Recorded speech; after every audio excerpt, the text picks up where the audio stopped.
my name's Kate Dameron, and today I'm going to be talking about the article, The Body Ritual Among the Nacirema.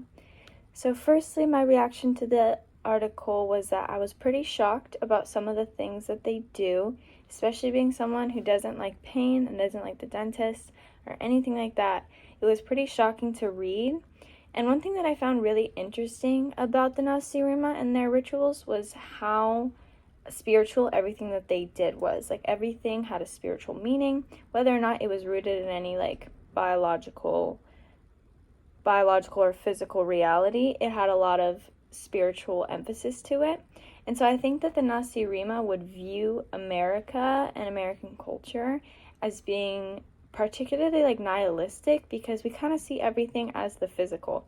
With our American medicine, we see everything as being a biological issue or like a physiological issue, and that goes along with like the first treatment for any medical problem is going to be medicinal, versus like the Nacirema are going to try to treat it spiritually. And one thing that I found really interesting in the article was when they talked about like having like an abscess in your tooth, they would think that that's like an evil energy, and so they would take that out and then put something in place of it that's going to bring good energy, versus like in American culture we would just see that as like a cavity or something. So I found that very interesting. And then the ritual in American culture that I wanted to talk about was the flag salute. So I think the flag salute is really interesting because it's something that everyone who grew up in America is going to know and is going to understand, but from the outside it's kind of seen as really, really weird. And I've seen other people like from other countries talk about the flag salute online, and they say how it seems really cultish, how it seems really strange, how they think it's weird that we're required to like say a mantra over and over again every day from such a young age. And I understand where that is coming from. However, being an American, I do also understand why we do it, because, you know, ever since World War II and our veterans, it's something that we can celebrate our country, our patriotism. It's something that, you know, just as an American, you want to have pride in where we've come as a country and where we're going. However, I do understand where they're coming from as far as like the controlling. They think that it's like a dictatorship with a mantra that we have to chant every morning, growing up in American schools, which I can understand. And then nextly, to talk about how it's changed throughout history, I wanted to talk about firstly in World War II when the salute first changed. So according to ushistory.com, the flag salute initially was supposed to be your arm was out facing the flag, and then it eventually changed to be just over your heart. And that was because following World War II and the Nazi party, they thought that it was too similar to the Nazi salute, and so they decided to change it to over the heart, which I think it's very interesting because that shows that Americans partly, like, we keep the flag salute partly for how it's viewed by other countries. And so I think that's just very interesting with how that goes into our flag salute and why we do it and why we keep it around. And then I also wanted to note the importance of the flag within our American culture, because there's like a whole flag code that put out by the Federation of American Scientists, that they put out that there's a certain rules and regulations put in place by the federal government that we have to follow for our American flag, which I understand why they're in place. It's to protect and encourage proper behavior around the flag.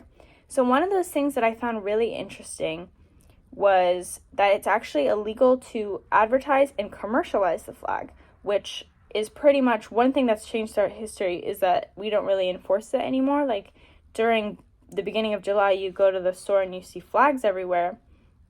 So I thought that was very interesting how throughout history, like, the flag used to be something so revered, and like, you know, no one, like, it could barely be touched. Like, it was very holy, like, back in the day. But then throughout history, those rules and regulations put out by the government have almost changed to be more lax and like more arbitrary in a way, because now flags are commercialized everywhere. Like, you see them on hats, clothes, tattoos, pretty much anything you could think of, you could see our American flag on. Now, whether or not I think this is good or bad, I think it could go both ways, because I think it's good that we have such strong patriotism surrounding our flag, and that there's so many people out there who want to say this salute and who want to bear that American flag.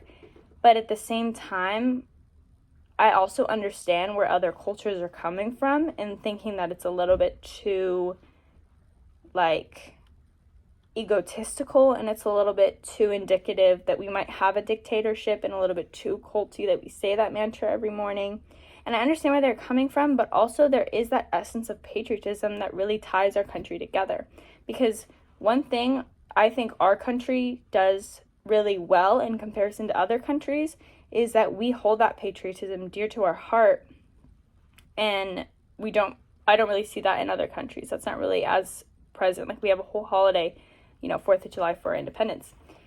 So overall, I would say it's good that we still upkeep the salute. However, it may be a little bit bad that the laws surrounding the flag have become more viewed as arbitrary and a little bit more lax. So all in all, I think that American culture and the Nacirema culture are extremely different given the lack of spiritualism that we hold in American culture. However, I think that their spiritualism is almost comparable to our patriotism, because those are both abstract concepts that we really hold important to us. And just because we can't understand the Nacirema spiritualism and they wouldn't understand our patriotism, I think that almost creates like a common ground between us and the Nacirema, and so we can kind of understand them differently from a different cultural lens. Thank you.